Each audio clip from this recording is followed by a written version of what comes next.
Iran में घुसकर Hamas chief Ismail हानिये को मारने की जिम्मेदारी इजराइल भले ही नहीं ले रहा है, लेकिन कभी फोन बम, कभी कान में जहर का इंजेक्शन, तो कभी टूथपेस्ट से ही दूसरे देशों में घुसकर अपने दुश्मनों को मार गिराने का इजराइल का इतिहास पुराना है। आज मंडे मेगा में जानेंगे कैसे इजराइल ने टारगेट को मारने के लिए फोन बम से लेकर चॉकलेट, टूथपेस्ट तक का सहारा लिया और आखिर 95 लाख की आबादी वाला छोटा सा इजराइल दूसरे देशों में घुसकर बड़े बड़ों को मारने की हिम्मत लाता कहां से है। 5 जनवरी 1996 हमास का कुख्यात चेहरा याह्या अय्याश दोस्त के घर पर था।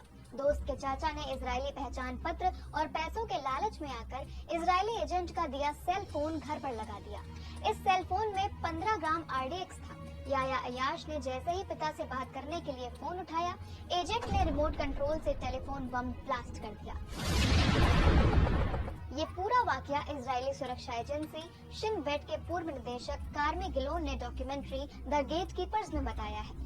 अब इजराइल का वो मिशन जिसके पीछे कई तरह की थ्योरीज हैं। वादी हद्दाद यानी अबू हानी 100 से ज्यादा यहूदियों को बंधक बनाने के बाद से ही वो इजराइल के रडार पर था। इसके बारे में इजरायली पत्रकार आरोन जे क्लेन ने अपनी किताब स्ट्राइकिंग बैक में लिखा कि इजरायली खुफिया एजेंसी मोसाद ने बेल्जियन चॉकलेट में जहर लगाकर हद्दाद को भेजा।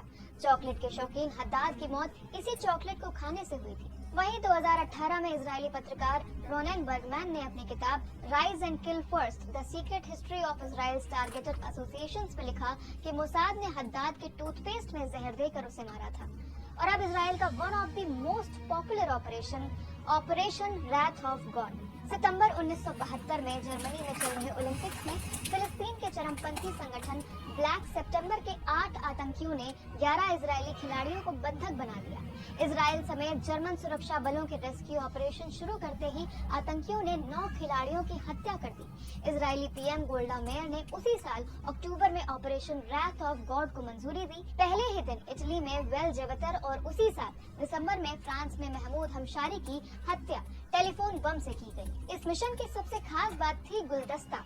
इजरायली एजेंट्स टारगेट को कुछ दिन पहले गुलदस्ते के साथ कार्ड में लिखकर भेजते थे, हम न भूलते हैं न माफ करते हैं। जर्नलिस्ट साइमन रेवे अपनी किताब वन डे इन सितंबर में लिखते हैं, 7 साल तक चले इस ऑपरेशन में इजराइल ने खोज कर अपने दुश्मनों को मारा था। इनके अलावा जॉर्डन में फिजिक्स पढ़ाने वाले खालिद मिशाल को कान में जहर देकर मारना या तेहरान में ईरान के top nuclear scientist Mustafa Ahmadi Roshan की कार मैग्नेट से उड़ा देना, सब में इजराइल का हाथ माना जाता है। अब सबसे अहम सवाल, आखिर इतनी हिम्मत कहां से लाता है इजराइल? एक्सपर्ट्स के मुताबिक इसकी 3 मुख्य वजहें हो सकती हैं। पहला, सर्वाइवल।